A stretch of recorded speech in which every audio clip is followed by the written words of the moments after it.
കേരള കോൺഗ്രസുകാർ ഏറ്റുമുട്ടുന്ന കോട്ടയം ലോക്സഭാ മണ്ഡലത്തിൽ രാഹുൽ ഗാന്ധിയുടെ സന്ദർശനത്തിന്റെ പേരിലും വാക്പോര്. രാഹുൽ ഗാന്ധിയുടെ സന്ദർശനം തനിക്കും ഗുണം ചെയ്യുമെന്നാണ് LDF സ്ഥാനാർത്ഥി തോമസ് ചാഴികാടൻ പറഞ്ഞത്. UDF ഇതിനെതിരെ രംഗത്തെത്തി. LDF ലേബലിൽ മത്സരിച്ച ഫ്രാൻസിസ് ജോർജ് ഇത്തവണ UDFന് വേണ്ടി.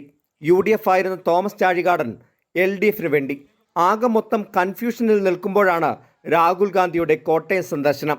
ഇതിനിടെയാണ് രാഹുൽ ഗാന്ധിയുടെ വരവ് തനിക്കും ഗുണം ചെയ്യുമെന്ന് തോമസ് ചാഴികാടൻ തുറന്നടിച്ചത്. ഞാനും ജയിച്ചു എന്നാൽ രാഹുൽ ഗാന്ധിക്ക് പിന്തുണയുമായി ഇന്ത്യ മുന്നണിയുടെ ഭാഗമായിട്ടാണ് ഞങ്ങൾ പ്രവർത്തിക്കുന്നത്.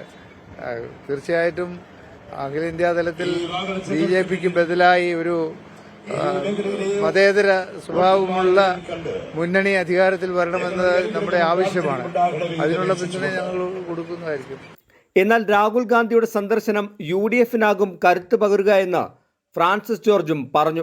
രാഹുൽ ഗാന്ധി വരുന്നത് ഈ കോട്ടയം പാർലമെന്റ് മണ്ഡലത്തിലെയും സമീപ പാർലമെന്റ് മണ്ഡലങ്ങളിലുമൊക്കെ പ്രവർത്തനങ്ങൾക്ക് വലിയ ആവേശം പകരും. അപ്പോൾ സ്വാഭാവികമായിട്ടും വർദ്ധിച്ച വീര്യത്തോടുകൂടി 18-ാം തീയതിക്ക് ശേഷം UDFന്റെ പ്രവർത്തനം ഉണ്ടാവും. UDF നേതാക്കളും ചാഴികാടന്റെ നിലപാടിനെ തള്ളിക്കളഞ്ഞു. ഗുണം ചാഴികാടനെടുത്താലും വിജയം തങ്ങൾക്കാകുമെന്നാണ് തിരുവഞ്ചൂർ രാധാകൃഷ്ണൻ തന്നെ പറയുന്നത്. കുഴപ്പമൊന്നുമില്ല, അദ്ദേഹത്തിന് അങ്ങനെ ഒരു ഗുണം കിട്ടുന്നത് കിട്ടിക്കോട്ടെ. ഏതായാലും ഞങ്ങളുടെ സ്ഥാനാർത്ഥിയെ ജയിപ്പിക്കുക, മറ്റേ ഗുണം വേണമെങ്കിൽ പുള്ളി കൊണ്ടുപോകട്ടെ, നമുക്കൊരു വിഷമവുമില്ല.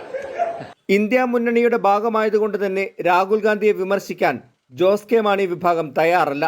അതുകൊണ്ട് തന്നെ രാഹുൽ വന്നാലും കുഴപ്പമില്ല എന്ന നിലപാടാണ് കേരള കോൺഗ്രസ് എമ്മിന്. എല്ലാ ലീഡേഴ്സും വരുമല്ലേ, വന്നോട്ടെ.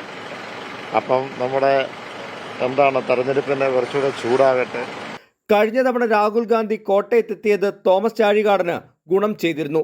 എന്നാൽ ഇത്തവണ എതിർചേരിയിൽ ചാഴികാടൻ നിൽക്കുമ്പോൾ രാഹുൽ ഗാന്ധി എന്തു പറയുമെന്നാണ് ഏവരും ഉറ്റുനോക്കുന്നത്. ടോബി ജോൺസൺ, 24, കോട്ടയം.